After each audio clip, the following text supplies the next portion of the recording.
Vous n'aviez jamais vu cette personne avant aujourd'hui. Vous avez parlé ensemble un peu et vous l'avez trouvé très intéressant. Vous ne voulez pas l'envahir, mais vous ne voulez pas le perdre non plus. Besoin de conseils?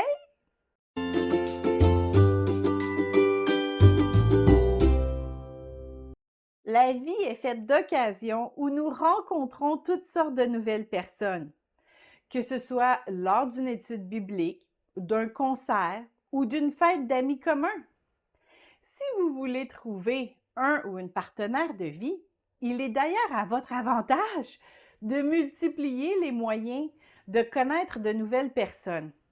Cela peut prendre beaucoup de courage, surtout si vous êtes plutôt introverti, mais c'est la meilleure façon d'enrichir notre vie sociale.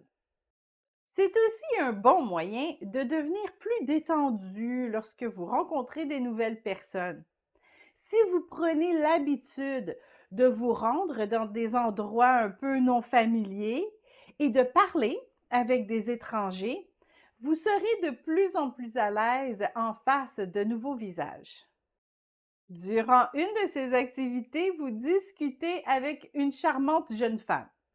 En tant que chrétien, il pourrait paraître déplacé d'utiliser les mêmes méthodes que les païens, comme demander le numéro de téléphone de la jeune femme ou encore moins de l'inviter chez soi après la soirée. Alors que faire? D'abord et avant tout, mettre une garde à notre cœur. Même si vous trouvez que vous partagez plusieurs points en commun, ne laissez pas vos pensées se concentrer sur le mariage ou vos hormones vous faire songer au plaisir charnel.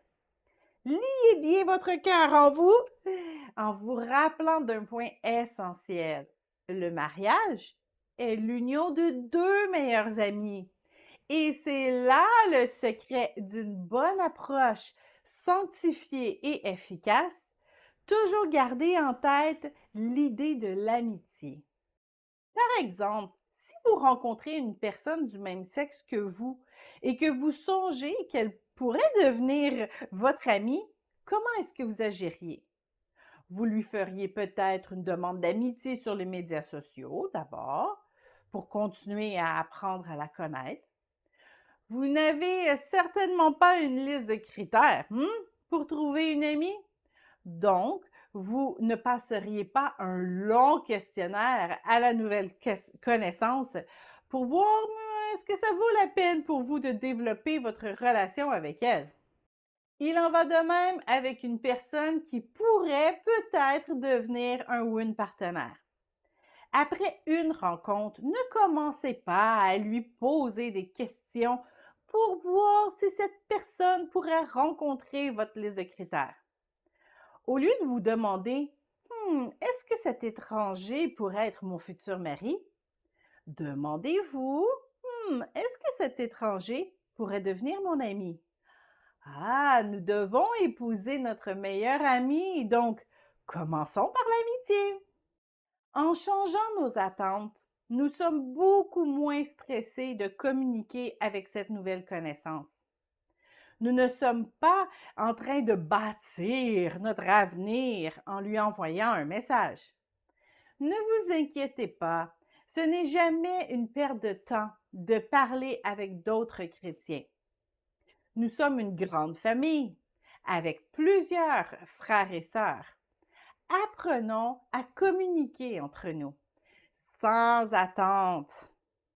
Si vous vous sentez pressé à vous marier, ben là, parlez-en au Seigneur. Se trouver un époux n'est pas comme acheter un téléphone. En Dieu, nous nous marions pour la vie. La fondation doit donc être solide pour durer toute la vie. Alors, ne précipitons pas les choses. Une fois que vous aurez échangé des messages ici et là, vous pouvez lui demander si cette personne, si elle participerait à une autre activité, ou vous irez vous aussi.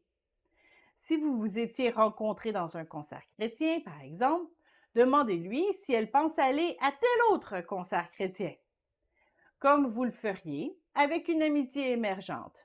car c'est ce que c'est, hein? Le début d'une amitié.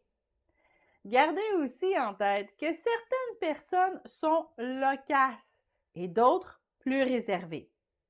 Si vous envoyez un message et que la personne ne vous répond pas ou ne vous relance pas, n'insistez pas. N'envoyez pas 20 messages la première semaine. L'idée ici est d'ouvrir une porte, pas d'envahir votre nouvelle connaissance. En vous précipitant sur quelqu'un d'intéressant, vous pourriez briser cette relation qui aurait peut-être été fructueuse si vous aviez été plus patient. Un autre point important, si vous gardez en tête l'idée de développer une amitié, cela vous laissera aussi la place dans votre cœur pour parler à d'autres personnes. Lorsqu'un célibataire rencontre une personne intéressante, qu'il ne pense qu'à elle, qu'il enquête pour voir si elle pourrait être sa femme et ainsi de suite, il n'a pas le temps pour se faire d'autres amitiés. Et si au bout de 6 mois, il se rend compte qu'il n'y aura pas de suite avec cette personne, il aura l'impression d'avoir perdu 6 mois de sa vie. Alors que si nous gardons en tête l'idée de l'amitié, nous nous sentons enrichis et nous gardons aussi notre cœur libre pour une autre personne lorsque une de nos amitiés deviendra plus importante. Dernier petit conseil. Cette idée de l'amitié devrait même être votre motivation pour participer à toutes vos activités. Même si vous participez à une activité de célibataire, n'y allez pas avec l'intention de trouver votre futur époux. Allez-y pour connaître de nouvelles personnes, pour encourager les organisateurs ou pour profiter de l'activité telle qu'elle. Si vous ne faites pas de rencontres mémorables, vous aurez quand même passé une belle soirée. Et si vous rencontrez une personne intéressante, vous ne sentirez pas la pression du mariage et vous pourrez être vous-même.